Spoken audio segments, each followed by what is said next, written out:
Queen star Brian May several items from his London home after it was flooded earlier this month. The legendary musician, 73, looked somber as he and his longtime driver Philip Webb took away treasured possessions from the house on Wednesday. Brian discovered the lower floor of his home was mired in unsavory-looking black water on July 12, and that it had damaged his carpets and rugs as well as his childhood photo albums. Wife Anita Dobson's keepsakes were also ruined. The rocker cut a casual figure in a black printed t-shirt, short-sleeved shirt and a matching pair of shorts. He was seen carrying a couple of bags out of the home while his driver removed two large paintings. One of the artworks was a mermaid in front of a landscape while another was a Diableries series. Philip also carried out a box of books and paperwork which Brian previously said were treasured mementos. It comes after Brian's home was flooded by sewage, destroying many of his belongings. The musician took to Instagram to detail the disaster, returning to his West London property from a day at Royal Holloway University. The guitarist documented this on social media, branding the mess disgusting and heartbreaking. He explained that his photo albums had been at another of his homes, which had recently been under threat of forest fires, yet they fell victim to the flooding. The rock star told his 2.8 million followers that the flood was the fault of the council, approving poorly designed basements to be built in the London suburb with ineffective drainage. He penned, "After a nice day at the Royal Holloway College, we came back to horror in our house. The whole bottom floor had been inundated with a sewage overflow, which has covered our carpets, rugs and all kinds of precious things in a stinking sludge. It's disgusting, and actually quite heartbreaking. It feels like we have been invaded, desecrated." Anita had a lifetime of memorabilia on the floor of our basement, and most of it is sodden and ruined. I had rescued all my most treasured childhood photo albums and scrapbooks from my studio house because it was threatened with a forest fire some months ago. He claimed it was the council's fault for approving poorly designed basements to be built in the London suburb with ineffective drainage. Where did I put it all for safety? In the basement here in Kensington. Irony. Today it turned into a sodden mess.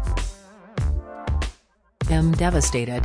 This stuff is only things, but it feels like Back to the Future when the photograph fades, feels like a lot of my past has been wiped out. I'm angry. Historically, for 150 years, Kensington has never flooded due to rainwater. Why did this happen? It's almost certainly the result of all the basement building that has been plaguing this area for the past 10 years. The Royal Borough of Kensington and Chelsea Council was warned years ago that sinking so many deep basement extensions would obstruct the aquifers underneath our living space and render the drainage system ineffective.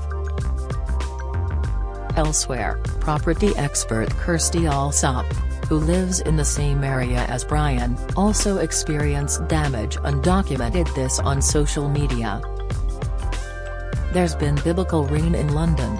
Homes flooded and rain in places in our home it's certainly never been before," she said of the unseasonal July weather. If you're away/at work and can get someone to check your basement/terrace/flat roof/chimney/French doors, please do. In some areas water is coming up through toilets, she tweeted. A Kensington and Chelsea Council spokesperson told Mail Online, "Our priority is to make sure residents who have been affected by last night's flooding have the help they need. Overnight we have placed 120 residents in emergency hotel accommodation and are making emergency repairs this morning. We are making welfare calls to vulnerable residents and have set up a centre at the Curve in North Kensington where council officers are on hand to support people affected. Flash floods have affected boroughs across London after sudden and torrential rainfall. This is causing damage and disruption across the city, not just here in Kensington and Chelsea, and is not linked to basement building. In 2018, Brian claimed he was being forced out of his London home after his neighbour's mega basement plans turned his street into a hellhole. The musician hit out at residents in his plush neighbourhood for blighting the area with noise and causing unbearable disruption to his quality of life. Jackie Barber, 60, told Mail Online, "I was in the house and there was a lot of rain and it was torrential coming over the top." In an open letter to the Royal Borough of Kensington and Chelsea, he wrote that over the past decade his oasis had been shattered by the unreasonable building schemes. He said the use of piling rigs, massive removal of earth and deployment of huge machinery resulted in intolerable noise, dust, polluting fumes and a loss of privacy. The guitarist highlighted examples of underground extensions in his street, and said he anticipated more proposals will follow. A series of posts on his website detailed the misery and stress he and Anita, along with their neighbours, had endured for almost a decade. Disastrous, this home in Maida Vale and its glass door showed exactly how much water had fallen in the capital earlier this month. Chaos. Cars are left abandoned in around 2 feet of water after heavy rainfalls on a road in South Hampstead, North London. River Wild.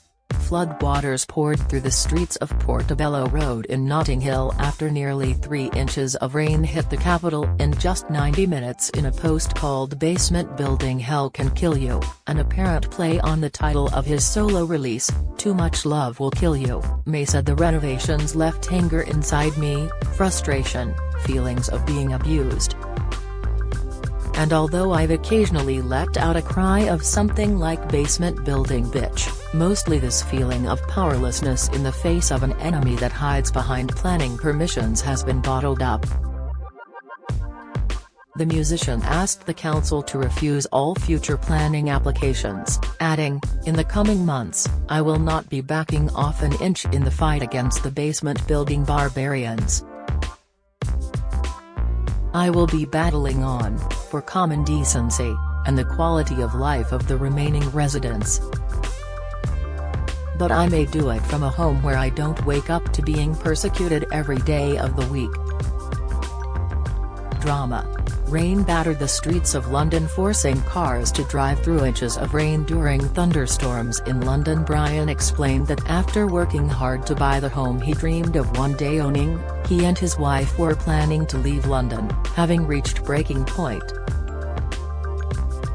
Anticipating permission for these new basements to be constructed, we are now planning to sell up, quitting Kensington entirely, and to move out of London, he said. "It's a massive disruption, and one we've been trying for years to avoid, but we're now at breaking point." Brian added, "Kensington truly has become a hellhole. You only have to walk around it to see. We will now be seeing more and more decent people quitting in disgust, in search of a decent place to live." Citing noise made by lorries in the area reversing, he continued, "We have allowed our entire environment to become toxic, hazardous to our quality of life." Gross. In St John's Wood, one homeowner was left shocked as water began to splurge out of their overflowing toilet through their property. Wet. People sprint through the streets of Highgate in North London with their umbrellas to get out of the torrential downpours. Londoners in some of the city's wealthiest areas were waking up in emergency accommodation on July 13 following the flash floods. Like Brian, many were left battling to save their treasured belongings after their homes were deluged with water and left without power. Some families in West London had to shelter in a makeshift community centre after they were washed out of their multi-million-pound properties. Tube and rail services were suspended after biblical storms saw flooding rock the capital, leaving destruction across the city. Floodwaters poured through the streets of Portobello Road in Notting Hill after nearly 3 inches of rain hit the capital in just 90 minutes, and in Rains Park, South London, cars were left abandoned in around 2 feet of water after torrential downpours caused travel chaos and left homes and businesses flooded. Run for it. People are left drenched as torrential rain falls down on Turnpike Lane in North London, with the Met Office warning of floods and up to 2 inches of rain. Explosive scenes. Pipes begins to overflow on a road in Lancaster West Estate, near Grenfell, West London, after heavy rainfall hits the region over troubled water. A bridge is roped off after a road was flooded in South London, as heavy rain continues to fall across London and the south of England. Meanwhile, in Turnpike Lane, North London, people were spotted wading through the water in the streets as the heavy rain pelted down and flooded the roads. Writer Liz Brewer, who has penned 2 books on etiquette, was hit by floods of dark water in her home in Belgravia. She told Mail Online, "There were about 12 inches of water that hit my home. Fortunately I was out when it happened and I got the alert something was wrong. It is the basement of my house, which is where my office is located, so a lot of my files down there have been ruined. Fortunately I have a backup of most things on my computer. I am ringing the insurers this morning." My neighbors also had about the same amount of water come in. It was dark water, it's never happened before.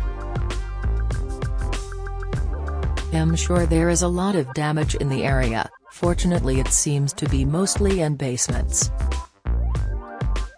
Drive-through. Flash flooding in Putney caused chaos on the roads while commuters tried to get home in rush hour.